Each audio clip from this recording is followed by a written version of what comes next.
중국 신장 위구르 자치구에 있는 타린 분지. 타린 분지는 면적 50만 평방킬로미터의 거대 분지로 북쪽은 평균 해발고도 4,000m인 천산 산맥, 남쪽은 평균 해발고도 6,000m인 곤륜 산맥, 서쪽은 평균 해발고도 6,000m인 카라코람 산맥이 분지를 둘러싸고 있고 타클라마칸 사막이 분지의 대부분을 차지하고 있습니다.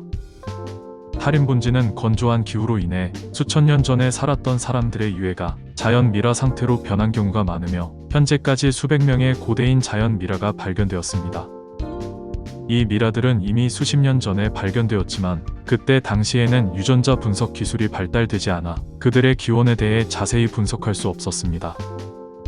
하지만 시간이 흘러 유전자 분석 기술이 점차적으로 발전함에 따라 보존되어 왔던 타린 분지의 미라들에 대한 유전적 분석이 실시되었고 이로 인해 충격적인 그들의 실체가 밝혀졌습니다. 과연 그들은 어떤 사람들이었을까요? 남성 성기 상징물과 함께 발견된 여성 미라. 4,000년 전 타린 분지에서 살았던 붉은 머리의 여성과 그녀의 일족은 건조하고 추운 기후로 인해 1900년대 초에 발견될 때까지 속눈썹이 남아있을 정도로 잘 보존되었습니다. 그녀는 키 1.5m의 젓갈색 머리카락을 가졌었고 발견 당시 큰 흰색 모자를 쓰고 있었으며 모직 망토로 감싸져 있었습니다. 그녀의 관은 뒤집어진 배 모양이 없고 그 위에 소가죽이 덮여 있었는데 학자들이 분석한 결과 살아있는 소를 그 자리에서 도살하여 얻은 소가죽으로 관을 감쌌다는 사실이 밝혀졌습니다. 또한 그녀를 포함한 여성들의 관 옆에는 다산을 나타내는 성적인 상징인 크고 굵은 나무 기둥이 박혀 있었습니다. 발굴 당시 그녀의 외모와 가축 관련 부장품들 때문에 일부 학자들은 그녀와 그녀의 일족을 러시아 남부 흑해 지역의 대초원에서 이주해온 청동기 시대 유목민이라고 추측했지만 그 당시의 기술적인 한계로 유전적인 분석을 할 수 없었기에 그들의 정확한 정체를 알 수 없었습니다. 하지만 2021년 10월 중국 길림대학교와 국제연구팀이 실시한 게놈 분석으로 인해 드디어 그들의 정체가 밝혀졌습니다. 연구 결과에 따르면 그녀는 한때 유라시아에서 번성하다 마지막 빙하기가 끝날 즈음인 만년 전에 대부분의 인구가 사망한 고대 북유라시아인 혈통임이 밝혀졌습니다. 현재 전 세계에서 고대 북유라시아인의 혈통은 시베리아와 아메리카 원주민의 게놈에서만 부분적으로 발견됩니다. 또한 그녀는 주변의 인종들과 유전적으로 섞이지 않았는데 이는 실크로드의 일부로 오랜 기간 동안 동양과 서양의 교차로였던 타린 분지의 지리적 특징과는 전혀 맞지 않는 결과이기에 그들의 유전적 고립에 대해선 후속 연구가 더 필요하다고 연구진들은 말합니다. 스칸디나비아 혈통의 여성 미라. 3800년 전에 살았던 이 여성은 앞선 미라와 마찬가지로 타린 분지의 기후 덕분에 그 상태가 매우 잘 보존되었습니다. 그녀는 1980년에 거의 말라버린 롭 호수에서 중국 고고학자들에 의해 발견되었습니다. 학자들은 과거 롭 호수가 존재했을 때 근처에 있었다고 전해지는 고대 도시인 루란의 이름을 따 그녀를 루란 미라라고 속칭하였습니다. 그녀는 키 155cm의 젓갈색의 머리카락을 가지고 있었고 모직 천에 쌓여 있었으며 염소 가죽 장화를 신고 있었습니다. 루란 여성 미라는 발견 당시 한족보다 먼저 타린 분지에 도착했던 자신들의 조상이라고 생각한 위구르인들과 DNA 검사가 위구르 민족주의자들과 연결될 수 있다는 점을 우려한 중국 정부의 마찰로 인해 연구가 쉽지 않았습니다. 하지만 이러한 정치적인 갈등에도 불구하고 1993년 펜실베니아 대학의 교수인 빅토르 메어는 몇몇의 해프닝 끝에 루란 미라의 DNA 샘플을 수집하였습니다. 유전자 분석 결과는 안타깝게도 위구르인과 중국 정부 모두에게 실망감을 안겨주었습니다. 분석 결과 그녀는 스칸디나비아인 켄트족이 섞인 혈통이란 사실이 밝혀졌습니다. 2007년, 2009년에 이루어진 추가 분석에선 그녀가 백인 아버지, 동아시아인 어머니를 가졌었고 사망할 당시 나이는 40세에서 48세였으며 사망 원인은 폐질환이었다는 사실이 밝혀졌습니다. 한 무덤에 묻힌 아기와 엄마 아빠.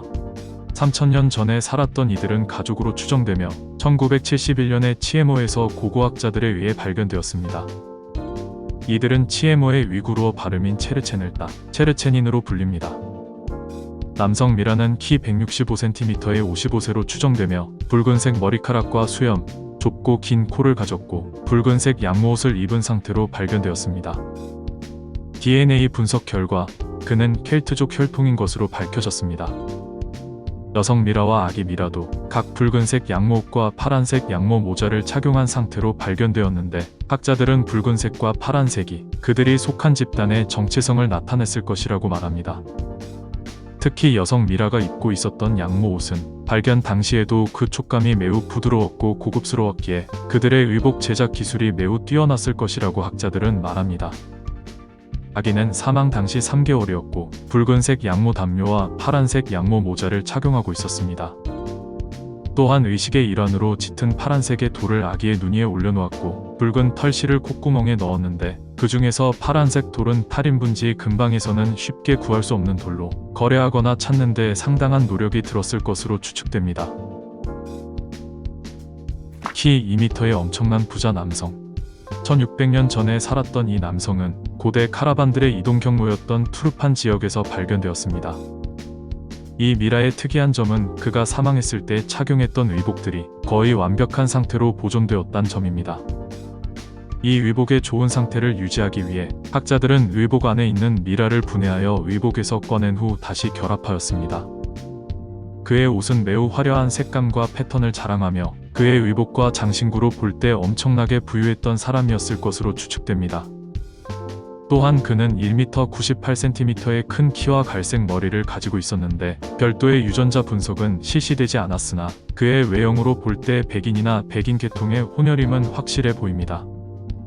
학자들은 그의 화려한 부장품들과 이 지역의 역사적인 기록으로 보아 그를 카라반 무역을 통해 엄청난 부를 축적한 상인으로 추정하고 있습니다. 이외에도 탈인 분지에서는 마녀 모자를 쓰고 매를 부렸던 4000년 전 여성 미라, 금발에 따은 머리를 한 여성 미라 등 다양한 미라들이 발견되었습니다. 수백 년 전부터 위구르인들이 살았었지만 현재는 중국의 영토가 된 탈인 분지. 탈인 분지는 실크로드의 중간 지점으로서 오랫동안 동서양 문화가 활발하게 교류되었던 곳이기에 당연하게도 동서양의 인종이 많이 섞였던 것으로 추정됩니다. 지금도 탈인 분지 고대인들의 인종 분포에 관한 연구들이 계속해서 진행되고 있기에 후속 연구 결과들이 나온다면 다시 소개해드리도록 하겠습니다. 개인적으론 탈인 분지에 살았던 고대인들이 옷과 장신구들을 함께 매장한 것으로 볼 때 그들이 사후 세계를 중요하게 생각했던 것을 알 수 있는데, 그럼에도 불구하고 연구를 위해 그 사체를 조각조각 분해한다는 게 학문적으로는 이해가 가지만 도의적으론 옳은 건가라는 생각도 듭니다.